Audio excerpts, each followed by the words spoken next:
when you have imposter syndrome, it's you kind of self-checking yourself against your beliefs. And I'll tell you, one of the biggest downfalls is this is like self-limiting beliefs 101, is if you are having imposter syndrome, you unfortunately could hinder your own growth. We need to stop glorifying these influencers. We got to start giving the flowers to the guy that starts a small business, makes 100 grand, 150 grand a year, provides for his family, lives a good life, never misses a soccer practice. If you cannot put boundaries on yourself, meaning that you can't sit through a lunch with a prospect or a client or a team member without constantly fucking checking this thing, right? You're the problem, Marcus. Have that confidence. Understand that that client, that prospect will not recognize that value unless they do business with you, right? If you're going to protect that person with life insurance, right? Like, you believe in that product. That belief is so very, very, very important.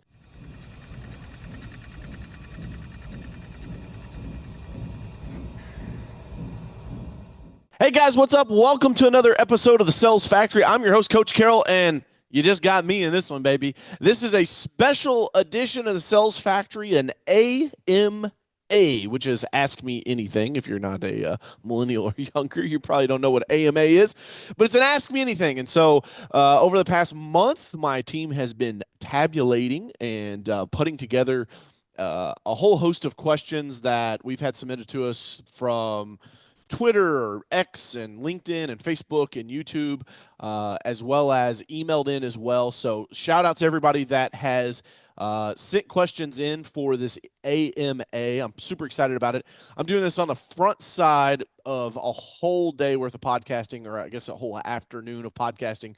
And so I'm pretty excited because this afternoon we've got some really cool guests coming through, but I wanted to take some time on the front side here, and we're probably in the middle of the season, right? And so dropping some new episodes for you guys.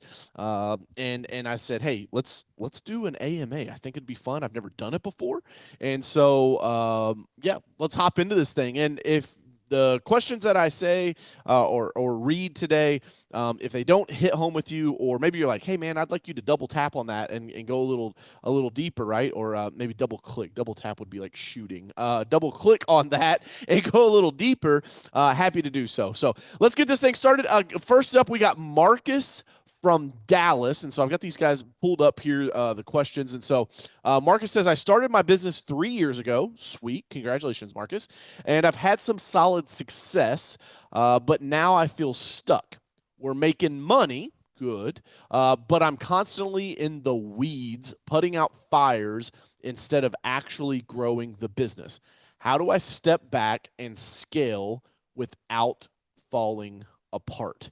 Marcus, appreciate you writing in, man. And listen, guys, this is like, you know, the levels of business have different levels of challenges and problems, and right. And so this happens oftentimes in business to where in the very beginning you're broke and you have all the time in the world. But then if you're fortunate enough for your business to get customers and get traction and start to grow, what ends up happening is like, then you have less time, but more money, right? And so Marcus here, he's 3 years into the game, which sounds about right. Congratulations, because a large percentage of businesses don't even make it past the first year. And he's having some success, but now he feels stuck. And so, listen, I'll give you guys the delegate to elevate. You guys have heard me say this before. You have to be a good delegator to your team. Now, something that Dan Martell, one of my coaches, has helped me learn. You know, I just got back from SAS Academy. I was in San Diego. Was out in Cali for like 10 days, met some really cool people. And I went to SAS Academy. And one of the things that I've learned from Dan Martell in his book, Buy Back Your Time. If you guys haven't read that, I highly recommend it. Marcus, I'd recommend this for you as well.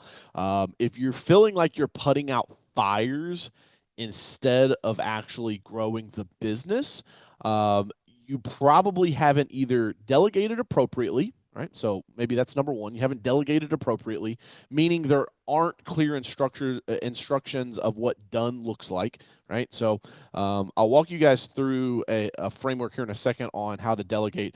But if you're not delegating properly, right, what done looks like and handing those tasks off, then maybe your putting out fires is reactionary, meaning that your team is coming back to you with this follow-up questions. They're not necessarily fires. And again, these AMAs are going to be short. A lot of this is like kind of like going into gray area because I don't have full details, and it's always difficult for me to like coach or consult if I don't have the full story. But if your fire is like, hey, your team members are coming to you because your idea was like half fucking baked when you handed it to them, that could be a huge problem, right? Like maybe you're not putting it all together and wrapping it with a bow before you delegate it out. And I'll teach you guys a framework here in a second on that. The second thing that could be happen is maybe your team is incompetent, meaning they lack the training or they could lack the skills or knowledge, right? And so get it, want it, have the capacity to do it, right? Do they get what you're giving them? Do they want to do it? And then ultimately, do they have the capacity to do it? Because let's face it, sometimes people just don't have the capacity to do it, right? Sometimes people just can't do what you're asking them to do. And it's your job as a leader to identify when that is the problem and figure out how you can help those people, right? And so like either move them to a different seat on the bus or get them off the bus altogether. And so maybe that's a problem there. And then if the other thing that I see a lot of entrepreneurs have problems with, and man, it's really just our generation, is that they can't put the phone down. They can't be where their feet are. And I'm very fortunate. My very first sales coach, who's now retired, Chuck, he used to tell me, he's like, DJ, be where you are. Like, be locked in. Like, have full focus, right? The word focus has like been eliminated from our dictionary because nobody has focus anymore. But if you want to get to the next fucking level, you have to be able to focus. You have to be able to put your head down, focus on things, and do high level intelligent work and have focus. But if that's your struggle, right? Like you're putting out fires because you don't have enough focus, or you're terrible at setting boundaries, which comes into the focus because you're like, well, what about, I don't understand boundaries and focus. Let me unpack that for a second. If you cannot put boundaries on yourself, meaning that you can't sit through a lunch with a prospect or a client or a team member without constantly fucking checking this thing, right? Bing, bing, bing, bing, tweet, tweet, tweet. Like, if you can't sit through an hour without checking your phone, you're the problem, Marcus. I'm sorry, buddy. I'm sorry, buddy. I'm sorry, but you're the problem. You have to increase your level of focus. So now let's work backwards. Maybe Marcus is great. He leaves his phone on silent, right? This thing right here, I've got one of the new iPhones, the little top button on the side here. If you guys see that in the video, if you hold that in, it puts it on silent, like no notifications come through. It's one of the first things I tell students when I'm coaching them. Silence your device. Turn all notifications off. Do not become dependent on your phone, and do not let your phone interrupt you throughout your day. So we've solved that. Marcus is like, chill out on me, Coach Carroll. I'm good, bro. I'm good with my focus. I'm locked in. I don't need no help on that one. Okay, cool. Now let's go back a step where I talked about the framework piece of it. Okay, because I want to teach you guys this framework. I learned this from one of my business coaches, Linda. She said, DJ, when you delegate something, there are stages to delegation, right? It's, hey, I want you to take this and just run with it. Don't check with me. Just get it done, right? Here are my complete instructions. You can take it, just take off with it, run with it, get it done. Let me know when you're finished. That's the highest level where everybody thinks about, right? There are also other levels where if you think someone doesn't have the capacity, if they don't understand, or if they don't get it, right? You might say, hey, here's a task or here's a project. Now let me have you go do some research and report back to me before you take it to the next level. Right? Delegate it, let them go research, they bring it back. Another option would be, hey, I want you to go look into this, right? Because those are the two opposite ends of the spectrum, right? Like just go research and come back to me with your findings, or just take it and go run with it. There's also one in the middle that says, hey, I'm going to delegate this to you. I want you to go do some research. I want you to formulate a plan And then I want you to come back to me and say, hey, this is what I think we should do, right? Here are the options. Here's what the best option is that I think that we should do. And I do this with my team, right? Like if they bring me a problem, like don't bring me a problem without potential solutions, right? I got enough of my own problems I got to solve. All right, we out here trying to take over the world, man. We trying to get a 9-figure exit. Don't be bothering me with stuff you ain't even spent some time figuring out, right? And so I would tell you, Marcus, to look at your framework. How are you delegating to your people? Maybe you're not delegating at all, man. Maybe you're the air traffic controller in your business, and everything, every decision, every communication has to run through you. But those are hopefully some frameworks, some ideas that can help you out, my man. I appreciate you writing into us. Next, we got Emily. Emily from New York City, NYC, in a building. My man, Kevin Span up there in New York City. So Emily says, I follow a lot of successful entrepreneurs online. They all seem so confident. Meanwhile, I struggle, with imposter syndrome. Imposter syndrome. Feeling like I don't belong in certain rooms or that I'm not big enough yet.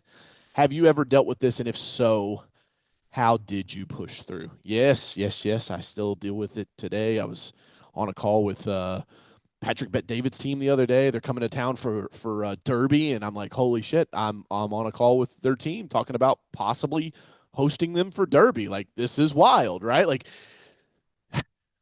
I'll tell you this. I heard this one time that imposters don't get imposter syndrome. Listen. Take that one to the bank, right? Imposters don't get imposter syndrome. I've said this to Andy, our creative director, as well. He was struggling with this in the past, where he would like put out content. He's like, I don't think it's good enough, but then I go see these other people's work, and I'm like, damn, I'm 10 times better than that. What happens here, Emily, and I appreciate you writing into us, is that when you have imposter syndrome, it's you kind of self-checking yourself against your beliefs. And so I think what happens is like we think like, there's no way I could be at this level right now, right? Like, there's no way that I could be having this phone call, talking to this person, being in this room, setting up this meeting. And I'll tell you, one of the biggest downfalls is this is like self-limiting beliefs 101, is if you are having imposter syndrome, you, unfortunately, could hinder your own growth. Because think about it. If I don't think I deserve to be in that boardroom where the big deals get done and all the guys are sitting around the table that I need to sell to go to the next level, then I'm not going to make the call and do the legwork to push to try to set that meeting up to get in that boardroom. And so your self-limiting belief that you don't deserve that is going to hold you back. It's not even about what happens once you're in the boardroom. It's not even about how bad you fumble through the pitch. It's not even about that you're weak on asking for the close. We're self-sabotaging ourselves before we even get in the boardroom. And so I'll tell you that I still fight it to this day. And you'll probably have to ask somebody that's more successful than me, that's made it to a higher level than I have. But, I've lost. There's an ego check thing that happened to me like right around the time I turned 30, to where I started like kind of second guessing myself and like head faking myself of like looking around and thinking like, man, is this just like a flash in the pan success? Like, what happens? And I'm even going through it now, right? My son will be here in June. My wife's pregnant right now, and I keep telling her, I'm like, I just keep feeling like, man, it's all going to get taken away. It's all going to get taken away. And I think that's what happens when you build something from nothing. If you guys remember the story about Elite Fitness, right? My gym that I built grew at 300% 18 months and then lost it all. Those things are like battle wounds or like trauma scars, right? And so I think there is a certain level of that may be impacting us psychologically. Would be really cool to have a guest onto the show. Maybe we can find like a clinical psychologist to dive a little deeper on that. But, your question is, have you ever dealt with this? And if so, how are you pushing through it? I deal with it on the daily, and you just gotta, you gotta swag yourself up, man. You gotta talk great about yourself. This is why words are so important. I just told my team this morning, 70% of communication is body language. And so, like, if you're listening to this on the audio only, you're probably not seeing my body language, but you can hear it, that I'm moving around, and I'm excited, right? Because there's pitch, pace, and articulation, tonality. is important as well, right? So another big chunk. And only 7% of our communication is words, but damn, do those words matter, man. If I'm constantly walking around New York City and I'm going, my name's Emily, I don't deserve to be here. My name's Emily, I don't deserve to be in this meeting I'm headed to. My name's Emily, I don't deserve these big clients. I don't deserve these dreams, these goals, these ambitions that I've set for myself. Guess what? You're going to be right. And so I think that's the self-fulfilling prophecy is that we have to speak kindly to ourselves. We have to speak kindly to ourselves. And so give yourself a break, Emily. You're crushing it. I know you're out there doing big things. You're in New York City. You're doing something, right? But don't be afraid to pep talk yourself, man. Look in that mirror. Look into the eyes of yourself and find that a little bit of motivation down in your soul and say, hey, it's my time. Let's do this. I deserve everything I got coming to me, right? And believing that God is setting you up for success, not failure, right? He's building you up. He's building you bigger than probably anything you could imagine right now. I look around my life right now, I'm like, I didn't dream of half of this stuff, man. Only God can do it. Appreciate you writing in, Emily.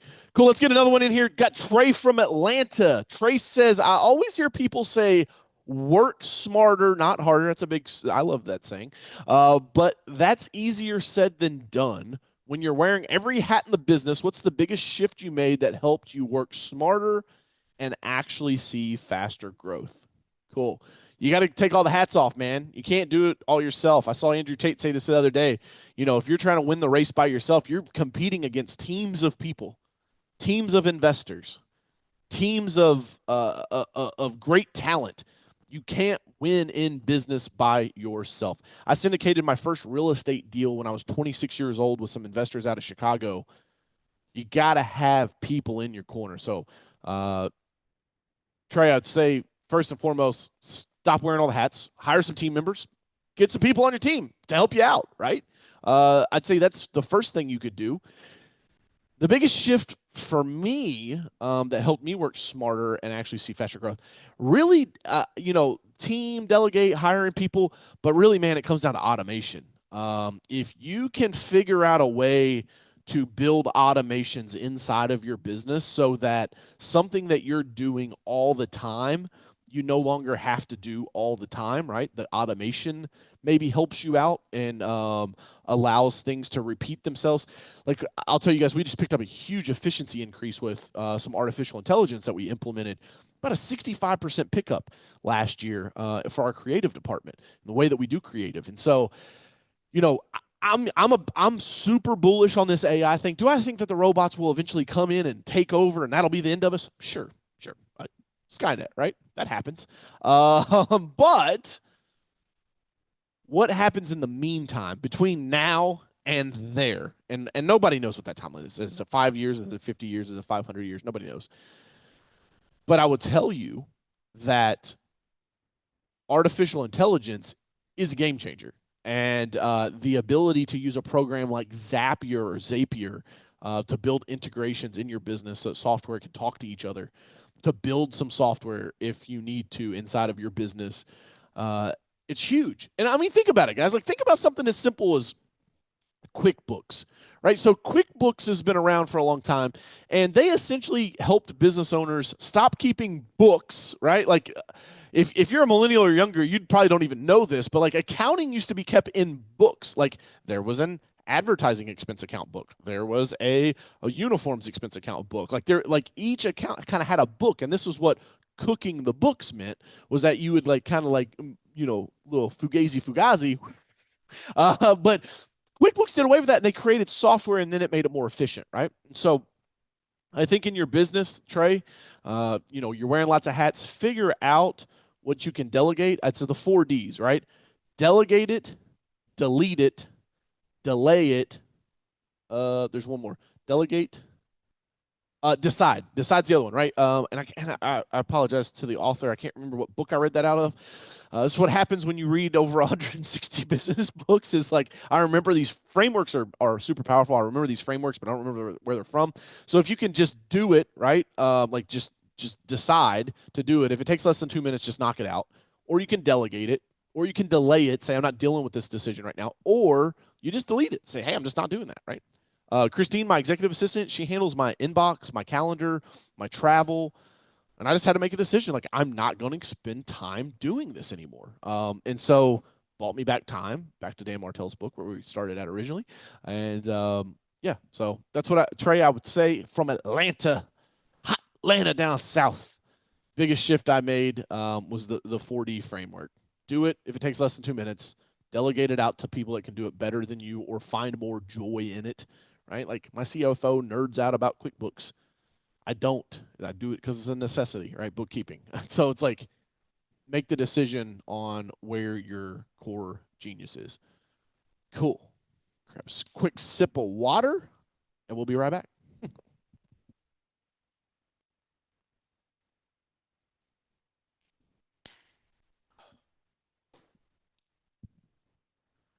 All right, and we're back. Welcome to the Sales Factory. If you're just joining us, we're doing an AMA, Ask Me Anything. I'm super excited about this. Let's do a couple more of these questions here. So I got a sales question here. So this is good. David from Chicago says, Coach, I've always relied on referrals for my business. Fantastic lead source. But I know I need to step up my sales game if I really want to scale. The problem is I hate feeling like I'm selling to people. How do I close more deals without feeling like I'm being pushy? Aha, this is a good one. I love this. David, appreciate you shooting this question in. So listen, the reason why David feels like he's being pushy when he's not dealing with a referral, because the referral is a laydown, man. That's like, that's that's the big girl at the bar at 2 a.m. Like it's easy, right? I'm sorry, I'm gonna get canceled for that one. That one's gonna be bad.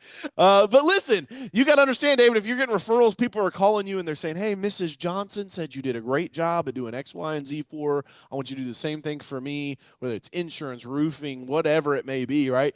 I'd love for you to come over and submit a quote or whatever." You feel like you now have permission, right? And so this goes back to the idea that you need permission to close, right? You need permission to sell to somebody. You don't want to feel salesy. You don't want to feel pushy. I talked about this in last month's podcast, but you have to remember there is no value transacted until a deal is closed, right? No value is transferred until a transaction occurs, right? And so what I would say is like, don't feel like you're being pushy. I had a sales guy that worked for me one time that he's like, I don't want to be too pushy. I don't want to be. And I said, listen, man, what you think is like bending them over the table is actually you kissing them on the cheek. Like there are a lot worse salespeople out there than what you could even potentially like believe your worst case could be, right? And so I would tell you, ask for the sale. Don't feel like you're selling to people. If you believe in your service, and this comes into like believing what you're selling, believing in what you're selling, believing in what you're selling, there we go, then you have to understand that like, hey man, I know that I bring value, right? Like if I'm going to pressure wash your house and the algae's not going to be there anymore, like I know it's going to look great. Have that confidence. Understand that client, that prospect will not recognize that value unless they do business with you, right? If you're going to protect that person with life insurance, right? Like you believe in that product, right? You have to understand you need stories of people that you've helped or that your coaches or mentors have told you about that they were able to help, right? That belief is so very, very, very important. And now I don't think this is like anything you said. How do I close more deals without feeling like I'm being pushy? That's a feels thing, right? Maybe you just need to work on that, meditate on that, pray on that, that you need to understand how to be more emotionally intelligent, to understand that your feelings, there is what's true and what is truth, right? And so while your feelings might be like truth to you, they're not true in the sense that the customer feels like you're being pushy. What I would challenge you to do, David, is like try to go be so pushy. Say, man, you know what? On this next call, it's not a referral. I don't know this person from Adam. I'm going to be the pushiest, hardest closing. Like I'm walking out of here with a deal. This dude don't even see me coming, man. I got this one. It's in the bag. Lock it up. Put it on the board, coach.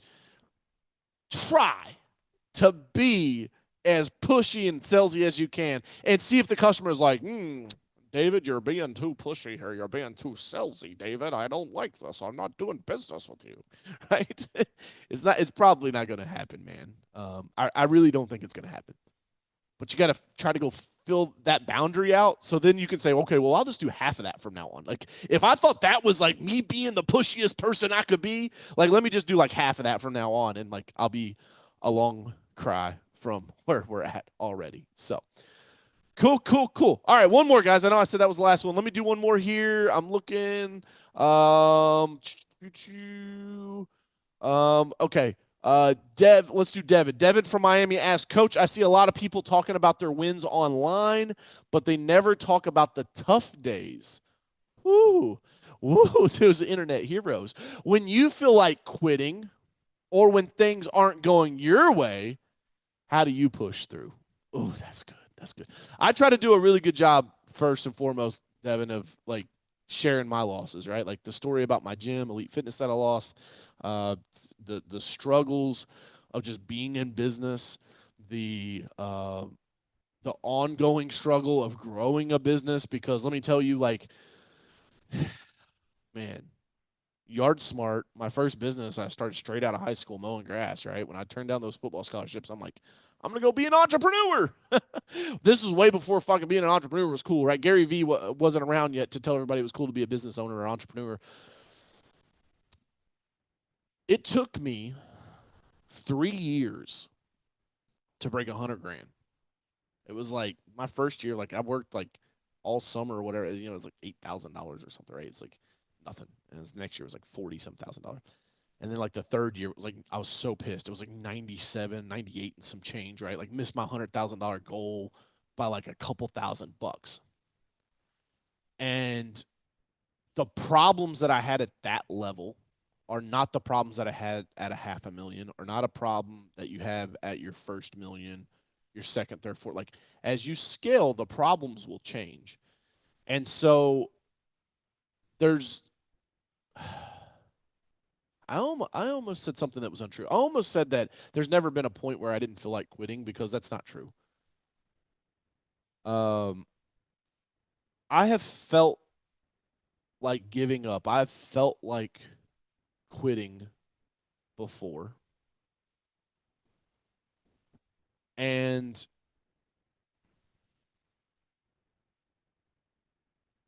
I think you have to remember why you started. What was it that got you to go chase this dream in the first place? For me, it was a chip on my shoulder in the early days of like my teacher and my guidance counselor, like telling me you'll never be as successful trying to be a business owner as you would just going to being a chemical engineer. Maybe for you, you got somebody that told you couldn't do it, right? Maybe you got a family. Maybe you got a family and you said, hey, man, where I'm at's not where I want to be, and this is not the life that I want them to live. On your hard days, on your dark days, remember that. That'll pull you through. For me now, it's about giving back, man. If I have hard days, tough days, bad days, dark days, I tell myself now that I'm doing it for little DJ. Little 18-year-old DJ that wanted to be a business owner and nobody would help him out, and he couldn't find the information and the knowledge and the resources. I want to be that guy. I want to be the guy that kid stumbles upon on IG or in the podcast or on YouTube and says, hey, man, Coach Carroll told me to believe in myself and nobody else does. Hell yeah, I'm going to keep fighting for another day. Because let's face it, Devin, at the end of the day, man, you only got to fight one day at a time. I had a mentor tell me one time, he said, DJ, the bankers only come around once a month. The utility company only comes around once a month. The car loan only comes around once a month. You only got to fight them once a month, man. So 12 times a year, and you've got your first year under your belt, right? And I know that sounds so elementary, but listen, in the early days, in the beginning, when you're looking at bank accounts and there's too much, what did Joe Biden use? There's too much month left at the end of the money. Yeah, that happens. And so don't compare your behind the scenes reel, like your real life, your documentary, to the people that are putting highlights reels on the internet because they're selling some flashy gimmick, some little this or that. Don't let yourself get caught up in that, man. Understand that you're fighting your own battle. You're running your own race.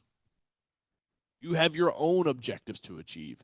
And this is why I keep saying we need to stop glorifying these influencers and putting into people's heads that, $10 million isn't a lot of money or $100 million isn't a lot of money. Like, we got to start giving the flowers to the guy that starts a small business, makes 100 grand, 150 grand a year, provides for his family, lives a good life, never misses a soccer practice, never misses a dance recital, never misses a lunch with dads at the school.